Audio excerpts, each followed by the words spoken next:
leopard fruit just got a full-on rework and it's now called Tiger. It's faster, it's stronger, and the new VFX are straight up peaked.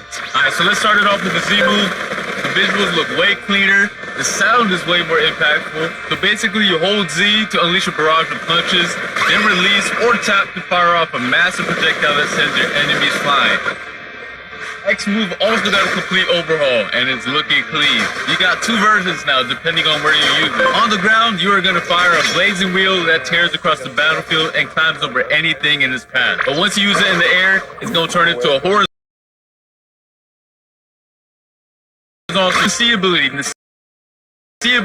So just like before, it's going to launch you forward in the burst of speed, dragging your enemies along with you, and once you slam into the ground, it's going to... Next up we have the F skill, and it's going to be your mobility skill just as before. You basically teleport in a zigzag pattern, but the cool part is if an enemy gets caught in your path, you're going to end up with a devastating kick. Alright, next up we have the transformation itself, and get ready because this transformation is insane. Alright, here we go. Look at this model, man. Look at that model. The model got completely changed. The animations are different. The effects on it are fire. Overall, this new thing about this new Tiger rework is actually sick. It has fiery M1s, enhanced movement effects, faster cooldowns, speed and jump boosts, damage reductions, and all the other passives Leopard used to have. Alright, similar to the untransformed version, the Z move, all you gotta do is hold it to unleash a barrage of punches, but now it looks even more impactful.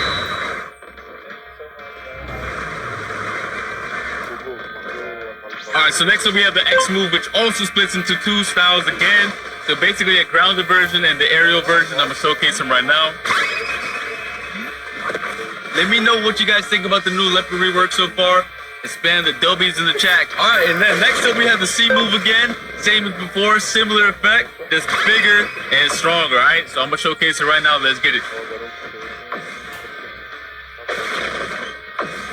Y'all didn't realize this yet, but the C ability also has a hell version while you're transformed, alright? If you guys haven't noticed it, and using 75% of that fire meter can trigger this cutscene ambush. And this looks fire. Peep the animation right now.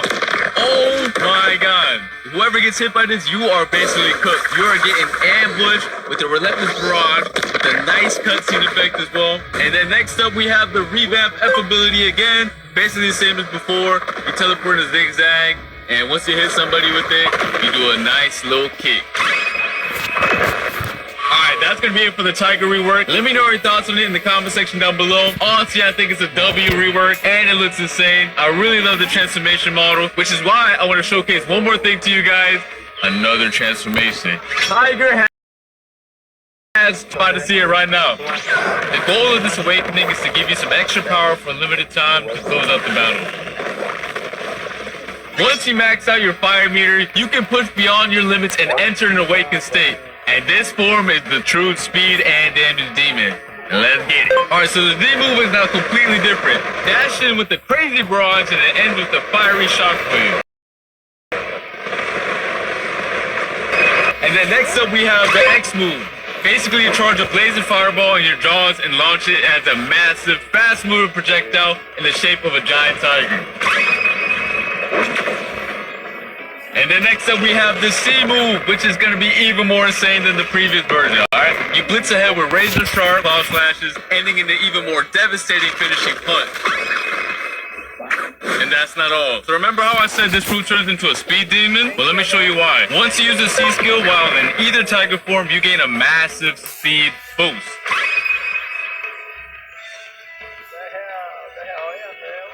Alright, last but not least, we do have the F move. So it goes from a single kick to an air and then slam them back to the ground with a charged close range punch. If you get hit by this, you're cooked. You might as well log off, go to sleep, and think about your life. And then we also have the M1s right here, so peep this. They're also changed. They're more aggressive, faster, and they look better too. That's going to be it for the Tiger rework. Let me know in the section down below. This design is peak. And I hope you guys all enjoy it because they put a lot of effort into this, as you guys can see. And now it's time for y'all to meet the new witch NPC. She set up her spooky cauldron for the first time ever, and you can craft throwable potions. And here's exactly what they do. First up, we have the big head elixir. Everyone hit by it gets an oversized head. Then we have the pumpkin potion, which turns everyone's head into a pumpkin. Next up, we have the disguised elixir, one of the coolest potions yet. It transforms anyone you hit into a random boss for a short time. Next up, we have the suspicious growth potion, which is totally unpredictable. It can either shrink players down or make them massive. The lava bomb elixir creates a fiery AoE lava zone on impact. You might want to run out ASAP because it does a lot of damage. And last but not least, we have the candy concoction. Fun and rewarding. Alright guys, let me know your thoughts on these new potions and let's move on to the next. And now, it's time to go trick-or-treating, but with a twist. When the clock hits the top of the hour, the sky shifts into a haunting orange dust, signaling the start of the trick-or-treating event. A small candy icon is going to appear in your compass, letting you know it's time to head out. For the first 10 minutes of every hour, players can explore the towns and go door to door for some spooky surprises. Throughout each town, a few doors are going to be transformed into special interactable trick-or-treating doors. They're going to stand out visually so you'll know exactly which ones to visit. But be warned, once you knock, you never know what's waiting behind those doors. You might end up with a trick,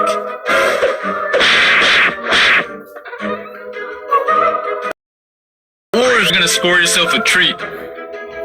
Those treats are the need to redeem exclusive new rewards at the Haunted Gacha. But be warned, not every door gives candy so easily. There are rumors of one door that's different, one that looks like the others but feels wrong. Inside waits something far more dangerous than any trick. The new werewolf boss.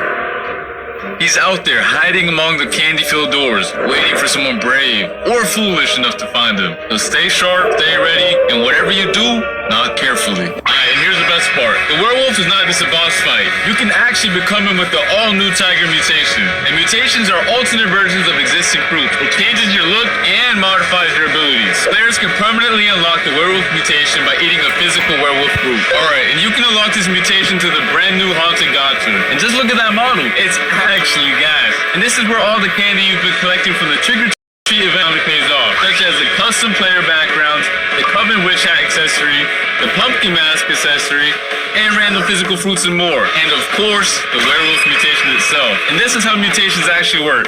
Anytime you equip the tiger fruit in the future, you can re-enable the werewolf mutation instantly through the mutation menu. You can find the mutation menu inside your wardrobe. The goal of mutations is to give players a slightly different playstyle. For example, the werewolf is slower than tiger but hits way harder and comes with a few unique moves. The Z skill when your awakened transformation now has homing, locking onto enemies and tracking them automatically. The cutscene ability, which is the C held, has its own custom cutscene and has a life leech feature now, which steals the HP from your target instead of just dealing damage like the tiger bird. Yo, this cutscene is clean! And don't forget, the other skills will also have some small changes to support the werewolf's tanky playstyle. And yeah, that's basically you saw in this video. We have the new trick-or-treat event, we got new potions, we got the werewolf mutation, we got the werewolf boss, we got the new tiger rework, which is absolutely banger. Anyways, I think this is the W event overall, and I'll see you guys for the next video, alright?